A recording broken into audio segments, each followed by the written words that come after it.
Russell T here, Russell T Davies.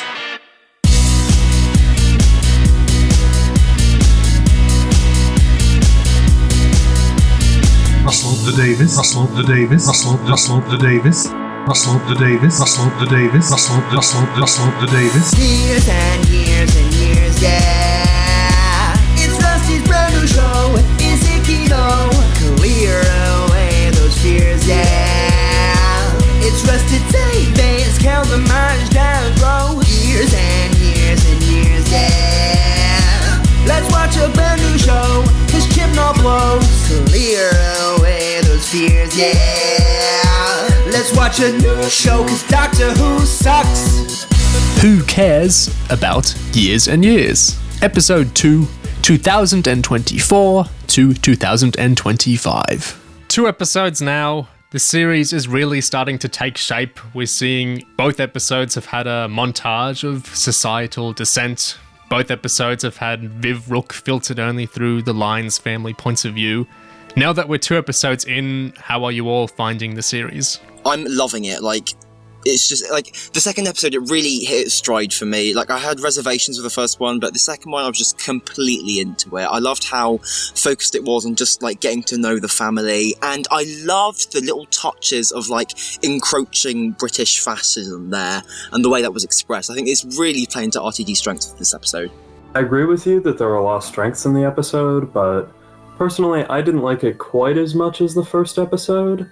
I think the fact that the first episode was much closer to the current day, sort of, and I know that it will just continue to diverge as the series continues, but, it was still good. The first one was a lot more, breakneck, just introducing you to everything, and, it sort of goes over 5 years, whereas now it's just over 1. Yeah, and I really hope that it doesn't lean too much on the technological aspect. I think the politics is the strong suit, and this episode did a really good job of focusing on that.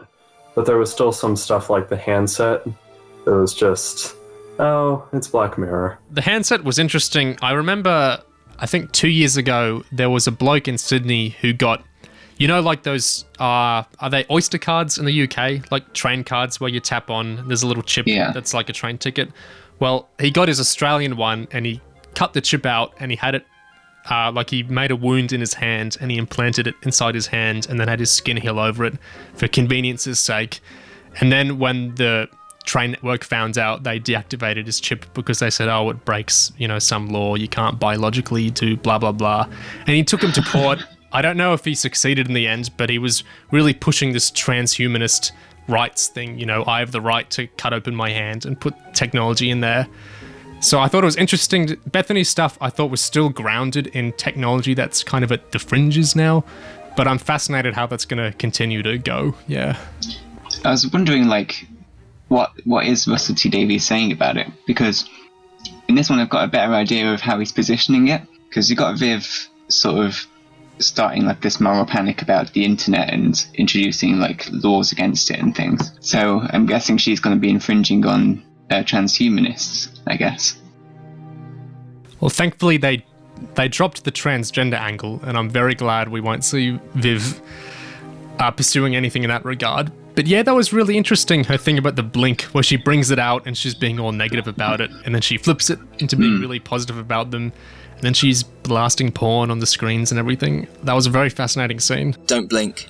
Don't even blink. I love that porn bit. It was so unhinged in a way that's as weird as it is, it still keys into things that are actually happening. The UK is introducing that porn block in a month's time or whenever. So it's so just this idea of a politician using kind of the hysteria about, there's porn being streamed to every child and we have to protect, it's all about the children, think of the children. I think that's one of those things where it's exaggerated, but it's still, there's a nugget of truth in there, and it just feels, it's the sort of thing that, I like it. It was a lovely bit of cross-promotion with Men in Black 3, Men in Black International, with the, the devices that they hold up and they go blink, blink, blink. Yeah, that's a crossover waiting to happen. Yeah. And actually, Emma Thompson's in that, isn't she, as well? She is too, yeah. It really is a crossover. Playing a character with white hair. Do you think that the reaction to that speech was realistic? I thought as written, it was very much I hate saying things like this, but it was very much a Trumpian kind of maneuver where she gets outclassed intellectually in those debates with the export tariffs thing. And then she comes and she does a little twist of it into like a social politics thing. I certainly know what an export tariff is now.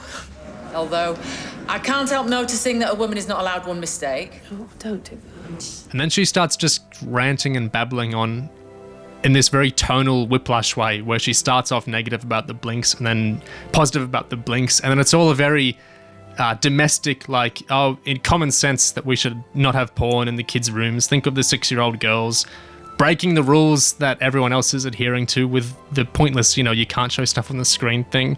So I don't know if it was necessarily, if the reaction to it was realistic or grounded, but I think I could definitely see the sort of speeches r.t.d. was riffing off in the writing of it. It felt to me like a parody, essentially, of that whole Trumpian situation and the way in which the people who are obsessed with following the rules and stuff and facts are completely incapable of countering it. And as a parody, like the slight sort of distortion of it and the way that the crowd are so easily whipped up into a frenzy with the whole porn thing, like, I wouldn't necessarily, realistic is not necessarily the word I would use, but I wouldn't say it has to be realistic there, because I think there's an element of it that's just sort of a twisted kind of comedy almost, and I think, yeah, it's put through this slightly absurdist lens. I think, yeah, it's more sort of, there's a bit of absurdism to it, I think, so it's not necessarily completely accurate to how people would respond in real life, but it's kind of like a laser sort of focus on sort of like a I don't know what the word to use is, but like a distillation of like the sort of the essence of that behaviour and putting that on screen instead. So yeah, and it's just that r.t.d. twist, I think. Well, if this is becoming a weekly thing, we had another bit of a spat between two people on the podcast this week, with Nate and I disagreeing over the legitimacy of Edith's reaction to the speech. I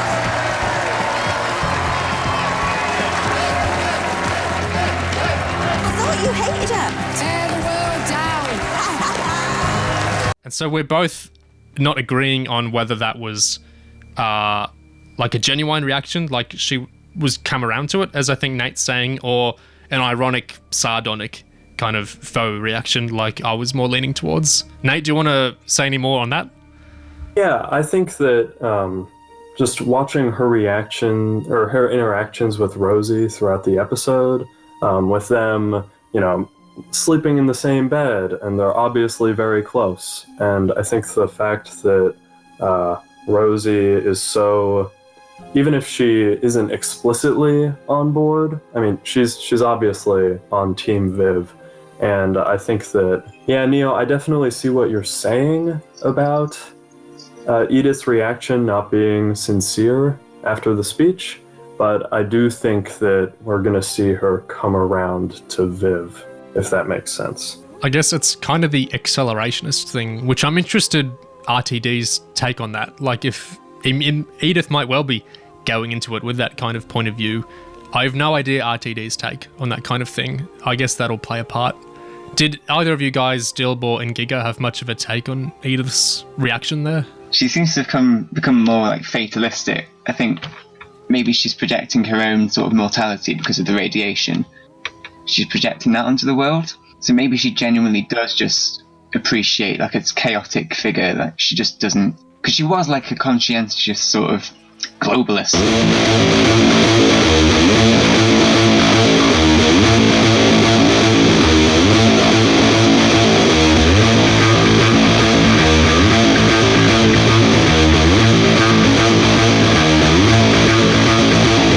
She was like a conscientious sort of globalist type, and it just doesn't seem to make sense that she would be drawn to Viv, but she does that big speech about the world just being irreparably fucked. So yeah, the fact that she's got like 10 years left to live, she does seem to be on a bit of a spiral of maybe slightly nihilistic sort of, whatever, what the hell, who even cares anymore, fine. And I think that's maybe, I think it's a case where she doesn't necessarily actually agree with Viv ideologically, but she's just sort of, and the way she claps, it's very kind of, that's kind of that, slow clap, that kind of resigned expression, and she's kind of, she seems to just be like, just not reveling in it, but maybe she just appreciates the sheer sort of letting the madness take hold. Yeah, and just, fine, let's just push it, let's just make things crazy, let's just go wild, who cares? And I think it's something like that. Because a lot of people appreciate Trump just because he is just anti-establishment. They just like that he's, chaotic. They like him more for owning the libs or whatever, rather than anything he actually believes. And I think, I see that with Viv. That's why I kind of found Rosie's reaction more interesting than Edith's necessarily, because this was the most disturbing part of the episode, actually, to me. Because Rosie obviously knows in her head that Viv is monstrous, or Rosie at least respects the societal view or her family's view that Viv is monstrous. But she's so swept up by the drama of it and the outside the systemness, as you're saying, the kind of disruptive figure that Viv is, and the fact that Viv is a woman. She has that line about, mind you, nice that it's woman, that she's swept up by it. And I found that again very, paralleling modern figures. Although this has happened all through history, these kind of disruptive figures, they're always very attractive to people. But just seeing the way Rosie, it's like that, what's the word? Orwell, a doublethink. She knows that she's bad, but she's genuinely so swept up in it and clapping. It's like, does she know she's bad and she's just so swept up in it? Or is it more that she's aware that she's thought of as bad, but she personally is really into it and just doesn't want to go full bore into it lest her family get mad at her or whatever? I don't know, but it really reflects people's actual mindsets to me. I think what r.t.d is going after there is precisely that doublethink you say, like the ability to hold two things in your head at the same time, and we almost see Rosie flipping back and forth, like from sort of one mindset to the other, sort of the rational mindset of, oh yeah, she's horrible, but just completely going into like this celebrity, like, wow, my god, yes, it's Viv. Because I think r.t.d is going after the way in which these politicians seem to become like larger than life characters who have this intoxicating mythology or kind of appeal or mystique to them that can kind of override people's common sense almost. And I think that's what we're going to see with Rosie. Like, even though she's normally like a nice person who's just like, who'd never support anything bad or crazy, she's going to just be completely swept up in this. So I think that's what's going to happen. And it's interesting, after a similar populist figure in the US has just launched a nuclear missile, that this kind of thing is still going on. She's still able to drum up support. It's like people can't transplant the same lessons, to their own country. It's like Edith says that, they can say whatever and whatever can happen and people will just go on. They don't really adjust anything, no matter the warnings or the direct showings of what this kind of stuff eventuates in. People just keep going on the way they always have. At least to r.t.d's mind. That kind of reminds me of something which is a bit weird, that no one in the show has actually made the connection between Viv and Trump yet, even though everyone watching it can see, okay, she's patterned after Trump. But no one in the show or the world of the show, we haven't seen anyone go, she's acting like Trump, or it's like Trump all over again. Maybe that would be too obvious. Almost, and that's why we haven't had it. I don't think he's not going to do a Robertson in Arachnids. I'm a businessman and I know how to run things. I've heard you're only running because you've hated Trump for decades. Please don't mention that name. Look. And yet, even though, obviously, not saying it is subtler, at the same time, if this was happening in real life, you would see those comparisons everywhere. Because, everything gets compared to Trump now in real life. So paradoxically, almost taking that out makes it a bit less realistic. Would you prefer Viv had a please don't mention that name kind of moment where she has some actual history with Trump that she doesn't want alluded to, and that's why we don't hear her mentioned much in her periphery? I mean, she still might. We don't know her backstory yet, do we? So, still time. You're running for president. It could be espionage, targeted direct at you by Russians. That's possible. Not to bring in real-world politics into it, but how do you think years and years the perception of it changes in a post-Theresa May world? On the Theresa May front, something I kept thinking about was how we keep seeing rewatching the episode, we keep seeing Vivian, actually across maybe even both episodes, but especially this one, like we keep seeing Vivian kind of putting forward this pretense of emotion, and like how she pretends to be all sad about that guy who got decapitated and stuff like that. And it just reminded me of Theresa May in her resignation speech right at the end, where she was like, "I'm serving the country I love," right at the end. And just like this whole, I think this. Theresa May has a bit of a reputation for being a bit robotic and not like being able to sort of convey those emotions and coming off as fake. And it just felt it's a complete coincidence, but it felt very keyed into that with all these sightings of Viv doing this whole performance of it. Can any line be drawn between Viv's charity being such a abstract thing, like building statues to all the horses that died in World War I or something like that?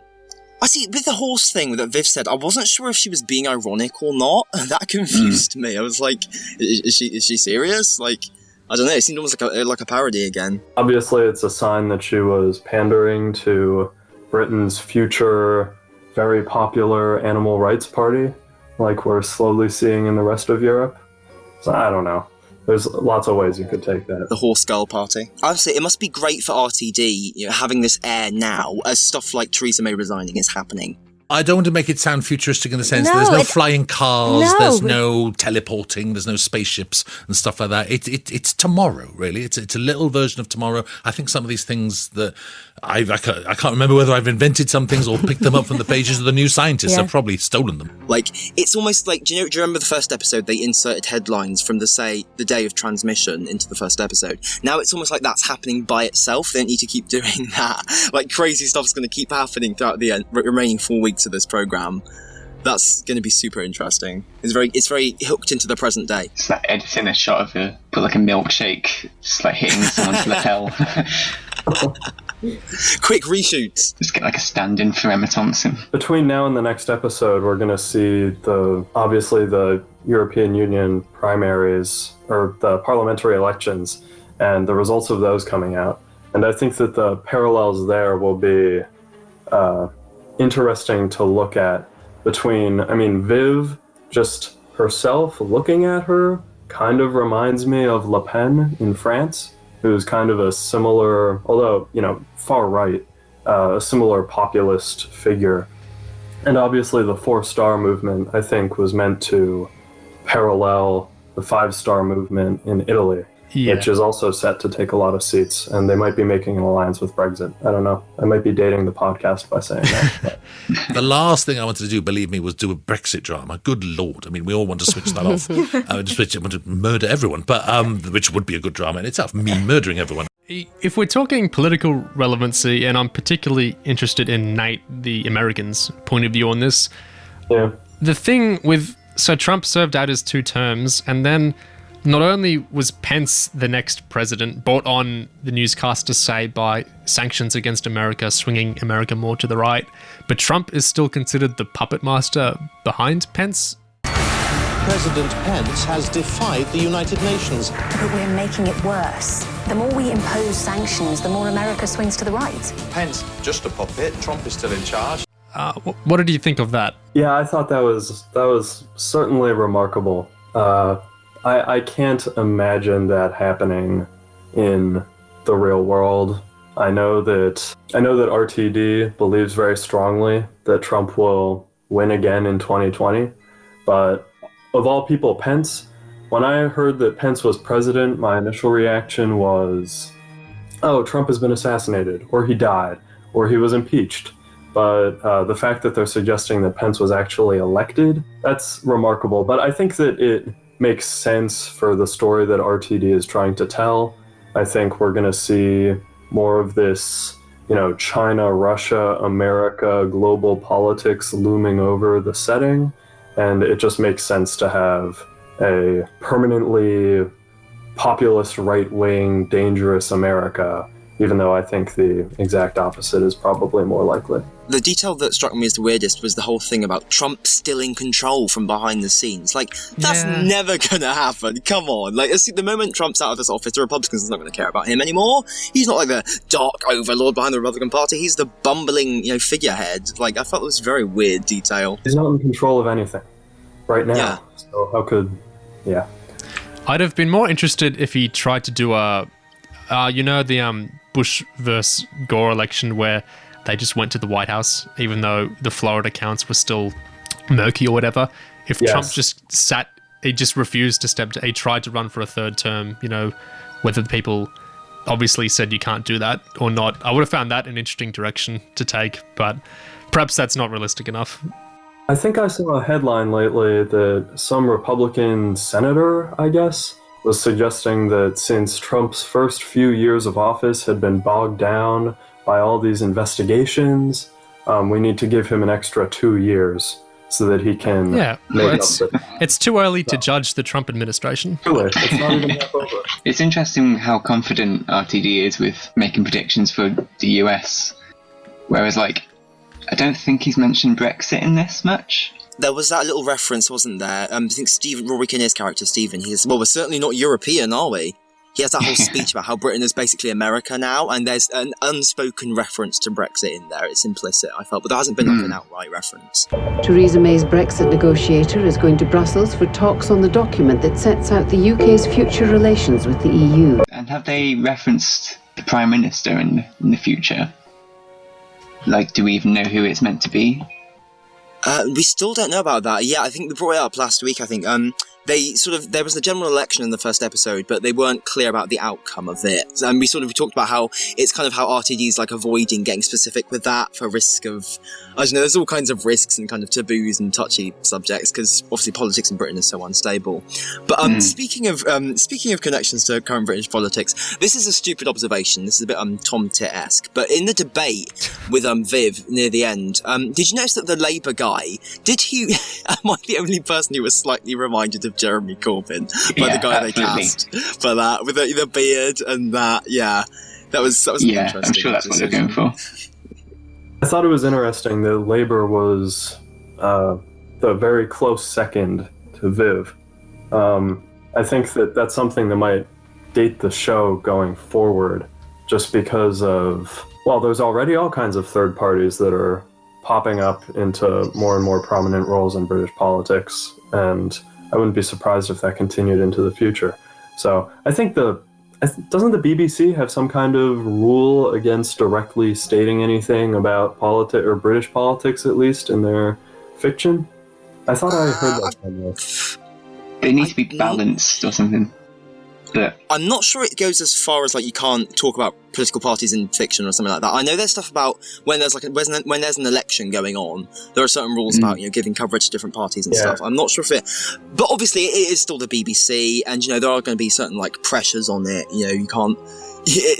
There's all sorts of kind of political territory there, so I wouldn't be surprised.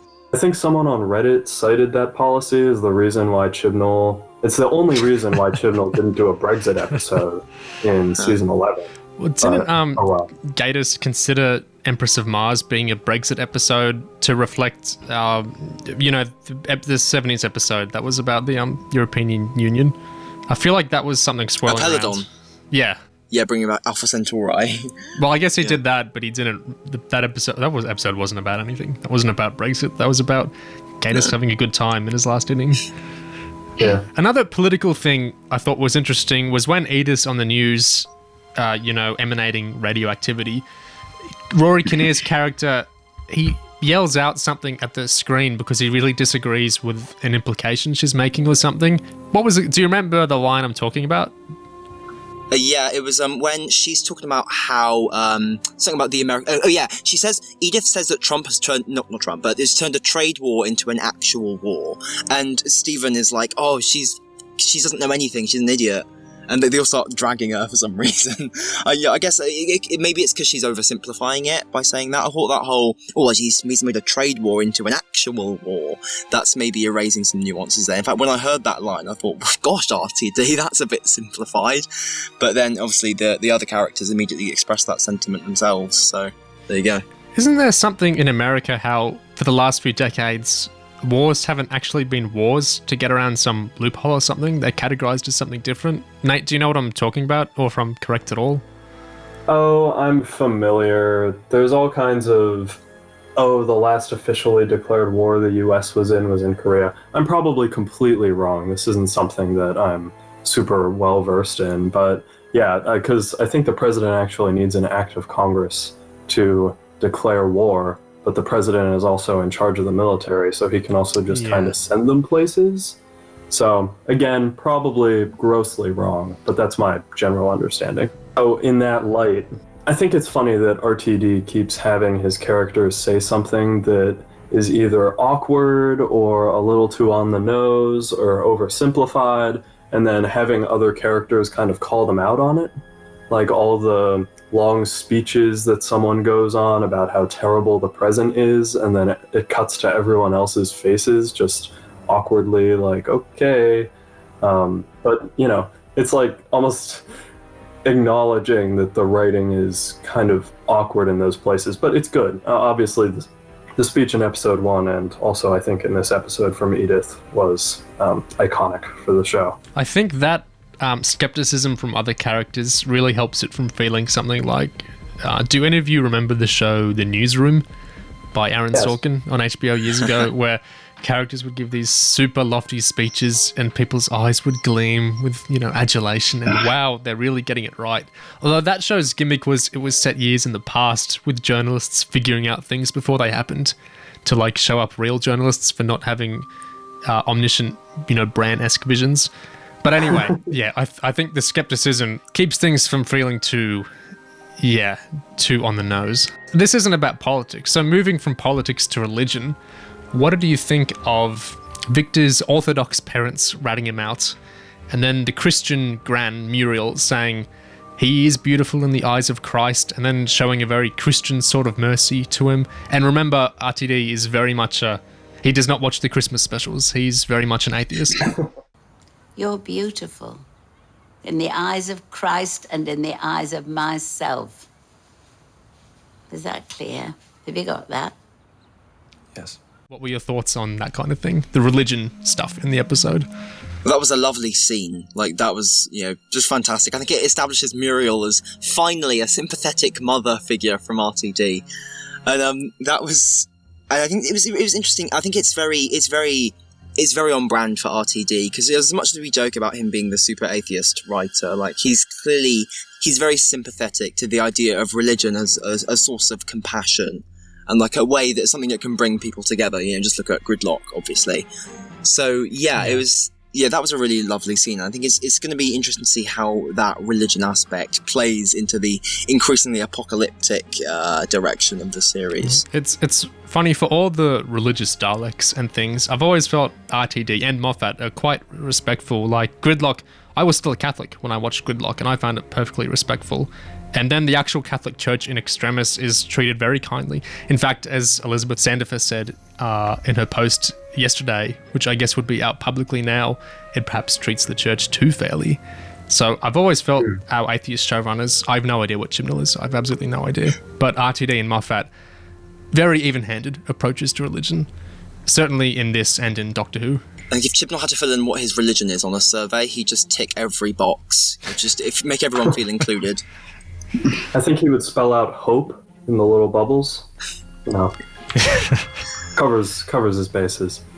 I do hope that we see more about religion in future episodes, because I think that the sort of politics of religion and how that's going to keep changing in the next upcoming years, I think that's a really interesting topic. But with Moscow trying to position itself as the new Rome and the center of the Christian faith in the Orthodox world. So it's not really surprising to me that despite all of the current politics between the Russian Orthodox Church and, the Ukraine and blah, blah, blah, the parents chose to rat out their son like that. I think I really look forward to seeing more how the whole conflict over there changes things. I'm interested if there's any connections implied or explicit in later episodes between that kind of religious oppression of living discreetly, LGBT people having to suppress it and live like the rest of us and that kind of thing. And this might be a huge reach, but the anti-porn stuff of Viv, shades of Broadchurch Series 3 there, in that it's very, how to put it, very sexual norms, I guess. Or maybe repression is the word you're looking for. The idea of sexual repression, just in general. Not that Our values are under attack. It's only a matter of time till we get things back on track. Our values are under attack. Not that I'm defending porn. I'd like to do nothing less. How to put that? I'm not. I'm going to cut those last 2 sentences out. Don't do it. Those moments of tension are what podcast listeners live for, okay? I'm just saying that, not from my point of view, just looking at the lines in the episode, anyone can do this, that the normativity and repression stuff between Ukrainian religion and Viv's... Viv could be atheist. I don't know. Maybe we'll find out. But it's interesting how in these sort of accelerationist times, as I guess r.t.d. is envisioning them, what role religion plays into that. With living discreetly, I think that will come into play with the transhumanism aspect. Because if she's really talking about taking it to those Silicon Valley people and just turning off electronics in every home... That's just made me realize the blink would probably affect Bethany, especially as she continues her changes to herself really adversely. Oh my gosh. And if they're introducing regulations to ban porn, then delete porn from people's history, then it's like they're going to be deleting things from the people. Maybe this whole thing is just going to end up being like Deus Ex fanfic, like the humans versus the augmented. Org lives matter. That is an interesting direction, though. Like, I hadn't quite picked up on just how they're setting up this dichotomy between sort of the technology havers and kind of the anti-technology kind of repression that Viv is bringing in. I can really see that maybe that's going to be the racism allegory that we end up getting in the future. The people who have the transhuman people are the ones who are getting all the abuse and repression. Like, that's a viable possibility. Yeah, especially with that disturbing... Well, that last shot was fairly disturbing. Yeah, with the eyeball? Yeah. I'm curious as to how they set that up or what it means. It's quite Nebula-esque. Yeah, I was just thinking of Rocket's eyeball to Thor. If we're talking stuff like Deus Ex, this feels like kind of a dig. But Mr. Robot and how it shows... It has banks, breaking down and stuff. Yeah. And it's all about this kind of tech dystopia in the relatively modern day and stuff. I feel like this approach of r.t.d.'s is so much more humanistic because it's not... Like, Mr. Robot is very cerebral and playing around in the genre and using the toys to make these very Twin Peaksy points about things, whereas this is so focused on an actual family, and r.t.d. is at least trying to do these very grounded, human level takes, ground level views from a family that I find it much more palatable, if you know what I mean. Not that I dislike Mr. Robot exactly, but I feel like a show with this kind of family angle is much more... I think it'll stick with me longer. For sure. It's just more relatable in a way. Like, I don't really have experience being a world-class hacker. To catch this guy, we're going to need a black hat hacker named Hathaway. But I have experience dealing with family with questionable views and all that. And people out of touch with technology and things. Yes. It kind of reminds me of all the other shows that are in that sort of family genre. I doubt any of you have seen this, but it's like the American... It's basically a soap opera, and it's called This Is Us. And that also follows a family, and it has all these like jumping back and forward in time elements. And parts of this episode kind of reminded me of that, at least in the early seasons. Just how it's following this kind of sprawling family and doing the time jumps. I guess that's kind of a superficial similarity, but... I think the fact it's so at home and so kind of... It feels so homely, like in all the aspects, not just this focus on this incredibly well-developed family, but even just like the look of it, the feel of it, the way it's shot. I think that accentuates the unsettling nature of it all.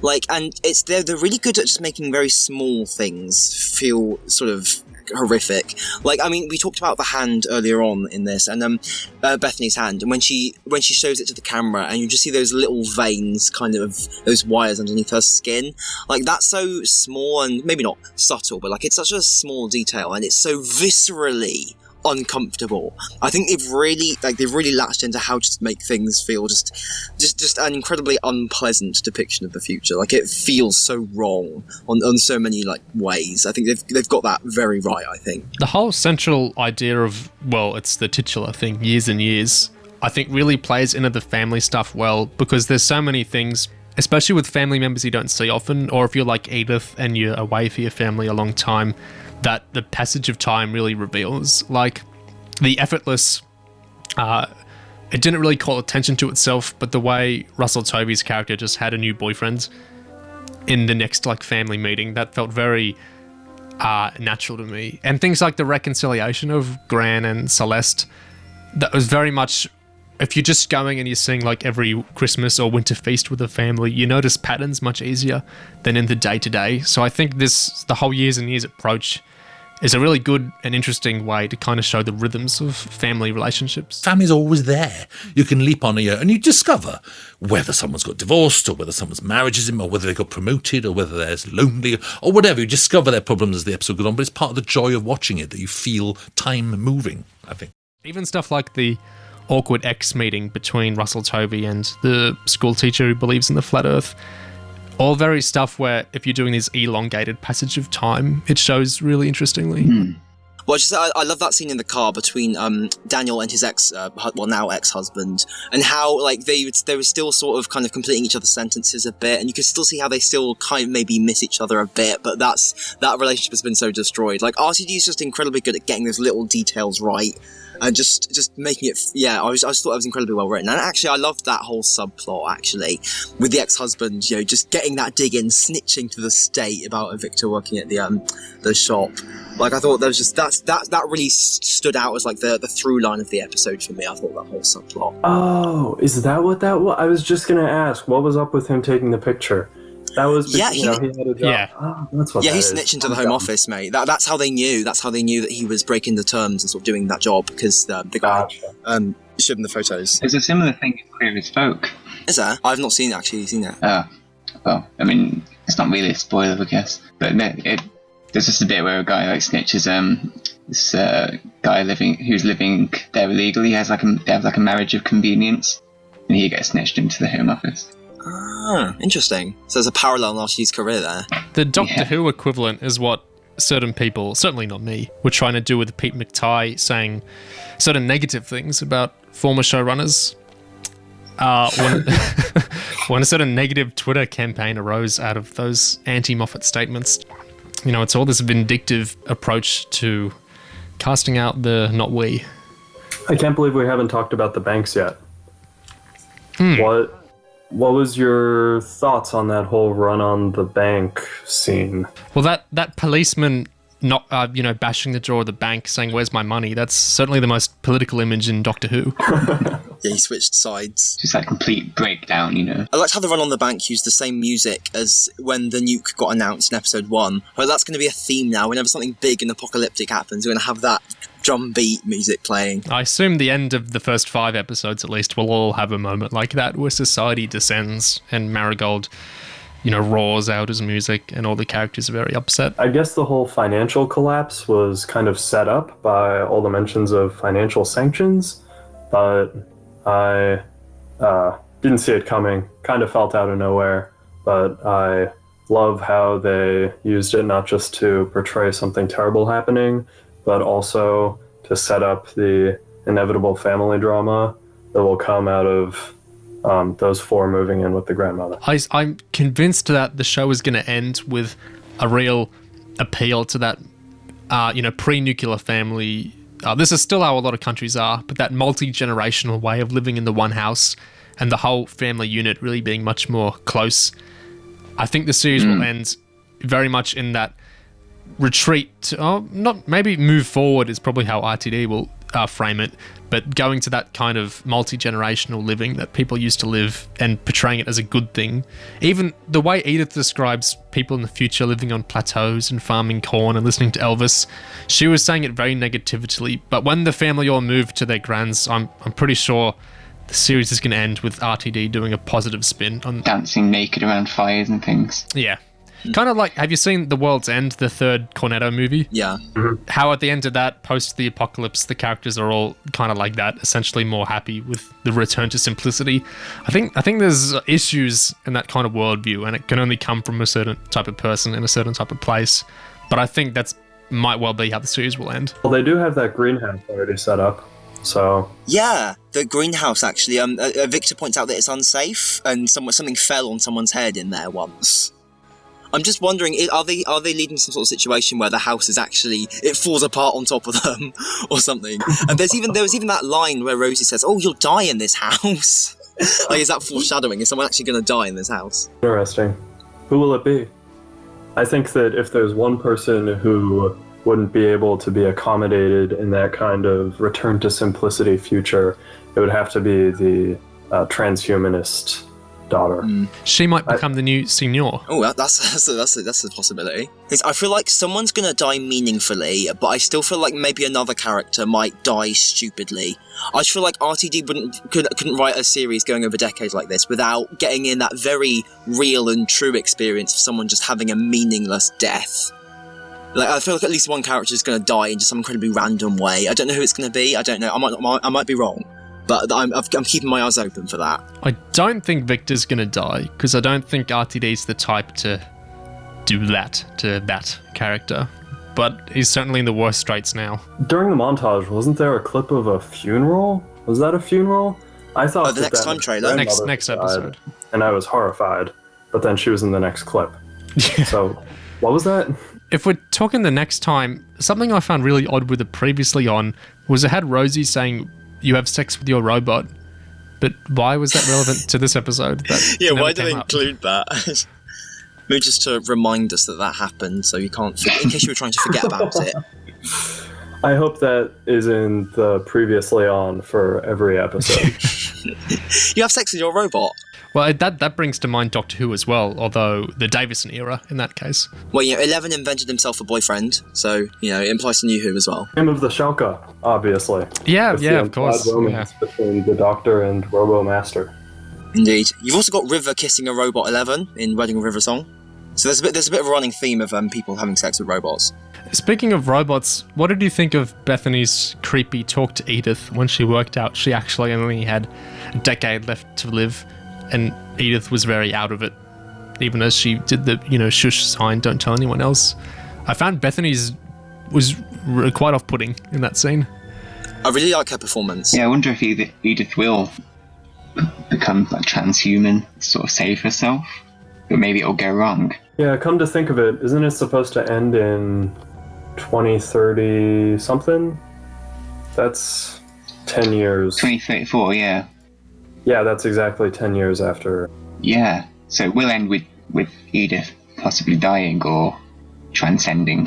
Yeah, I do think that, I know I just literally less than an hour ago, I said that I hope they don't play up the technological side of it, but I really am curious to see where r.t.d. is going with this transhuman thing. I think it is a crucial element. Yeah, with the extremely, albeit extremely misguided parallels that he tried to draw with, transgender issues last episode.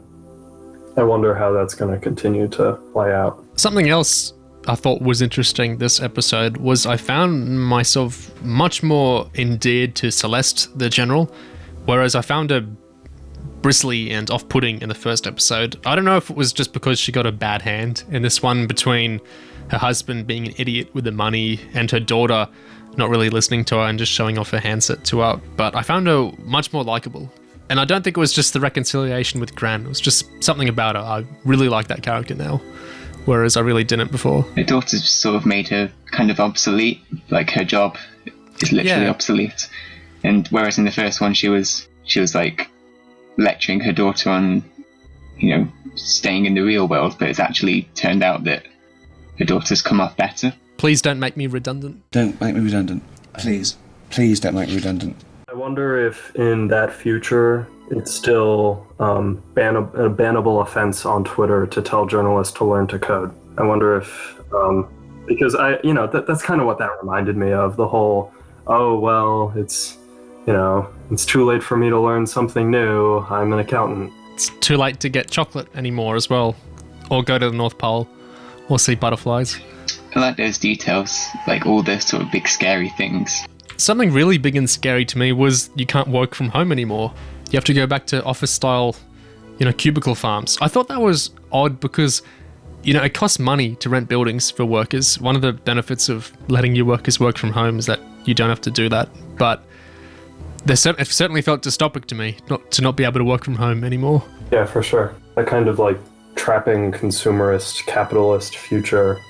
It fits in with the dystopia. A kind of eugenicist point was made between Rosie and Edith about how the spine issue Rosie has, how they could cure that in that neighbour's baby Polly, I think her name was, and how Rosie was having that ethical debate with herself and with Edith about what she thought of that and the implications of that. What I found particularly interesting there was the whole issue was, the NHS can't afford it, so only billionaires will be able to get their baby's spine fixed. And it's, going to become just like Gatacca. Genetics. What can it mean? The ability to perfect the physical and mental characteristics of every unborn child. In the not-too-distant future, our DNA will determine everything about us in a society where success is determined by science, divided by the standards of perfection. And everyone's going to be genetically engineering their babies, and only the rich people will have healthy babies. But I think that's just a modern iteration of something that's been happening even pre-capitalism. Back in feudalism, think of how many babies of, all the other classes died. Even the lords and ladies had their babies die a lot, although less. And then in capitalism, of course, always the rich people are going to have their babies better off. It might not be making them taller in the womb or anything like that, but they're always going to have access to things that enlivens their babies and gives them better lives. So I found that that's not really a new doomsday thing. Again, it's just the new iteration of something that's been happening basically always, or at least for a very long time.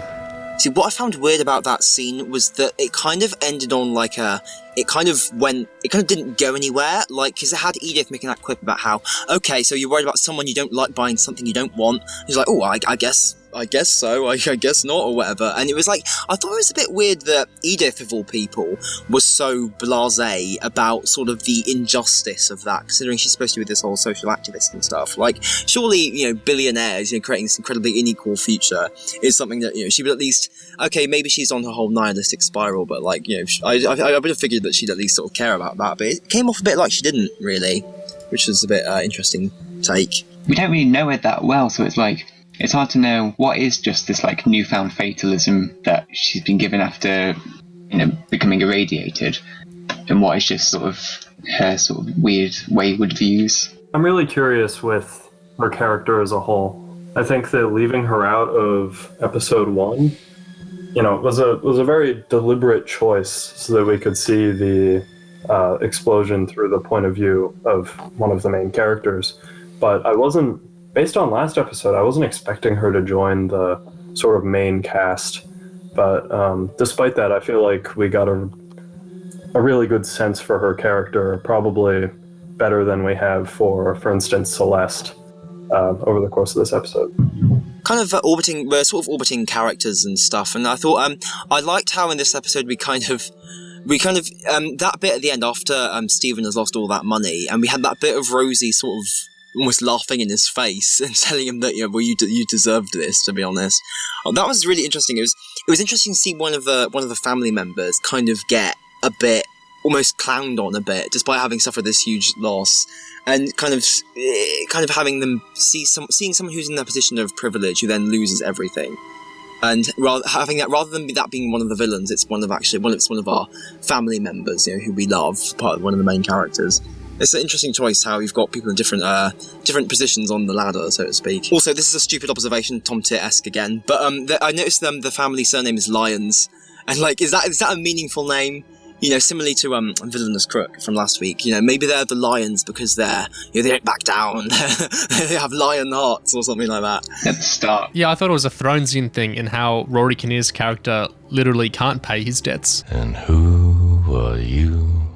proud lord said that I must bow so low. Oh wow!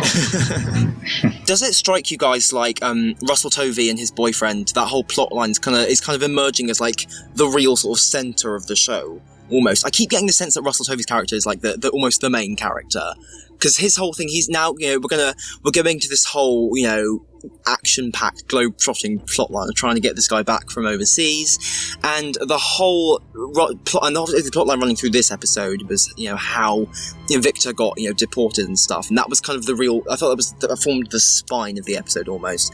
So I feel like r.t.d is doing a Graham in Series 11, but with this character, almost. He's kind of getting the big meaty stuff, but that might change over the course of the series, maybe. Yeah, that's interesting. I mean, based on episode 1, I really didn't find Russell Tovey's character that likable, I guess. I don't know. Like, it was a very Shakespearean, you know, character flaw, or not even a character flaw, but I am curious to see where that goes, but at the same time, it's not the plot line that interests me the most. I certainly understand why Russell T Davies would have found a refugee immigrant life story in the future to be a very important thing to express nowadays. I think what I appreciated was just how it's at its core, between the whole thing of him just getting snatched up by the state and taken away,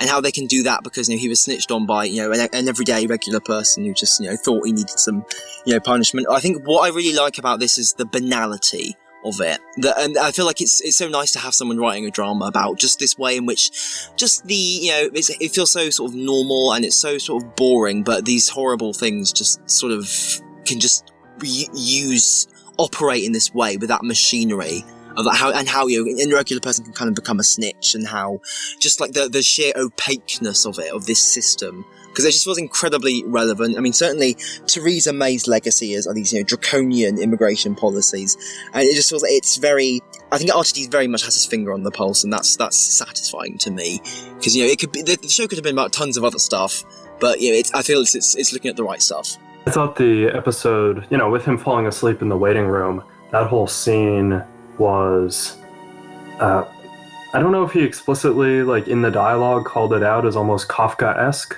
and that's not necessarily the comparison I would draw, but I think a show like this definitely deserved a look at grinding bureaucracy, that there's really nothing you can do about it, and I think that scene was the look at it. I'd be okay if we didn't return to the topic in future episodes, but that's me.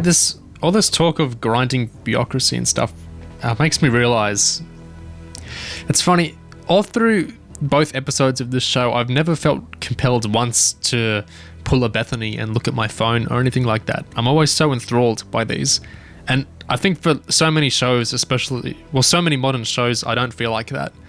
I'm not the sort of heathen that would pick up my phone and browse through an episode, but you do feel compelled with a lot of television that sags and stuff. But both these episodes, you know, they've flown by to me. I've been compelled scene to scene. So for any issues a series has, r.t.d really knows how to make television, at least for me. It's just full of ideas and full of things to ponder, and it's just nice to be able to look forward to a show each week. Like, I feel like I haven't had that in a while. The guy getting decapitated was the embodiment of that. Like, r.t.d just constantly shows you things you don't expect, and things that just uniquely from his, you know, disturbed imagination. Like, I love that. That really embodies the appeal of the show for me. He did spoil it on Instagram. Oh, really? Oh, did he? The MP getting decapitated. But it was still surprising that the way it happened, the way it was a drone that did it, like... Also, Viv's line afterwards, how she said, I can't help but feel it's symbolic. Yeah. Of course it's symbolic. Also, milk is called non-milk now. Like, I paused it and looked at the carton, it literally says non-milk on it. Like, what does that mean? It's milk, but not. Russell Tovey's character buys a carton of non-milk from Victor in the shop. And it's like, maybe it's like, I can't believe it's not butter, but for milk. Yeah. It's one of those nice little details. At the same time, with all the synthetic meat and all that becoming more and more popular and widely available, I wouldn't be surprised if... I know there's at least one company that's working on making synthetic cheese, and milk isn't that far off in terms of dairy products, at least. We did have the synthetic alcohol last episode, even though it was a wash, it still existed. And one of our characters is on her way to becoming a synthetic herself as well.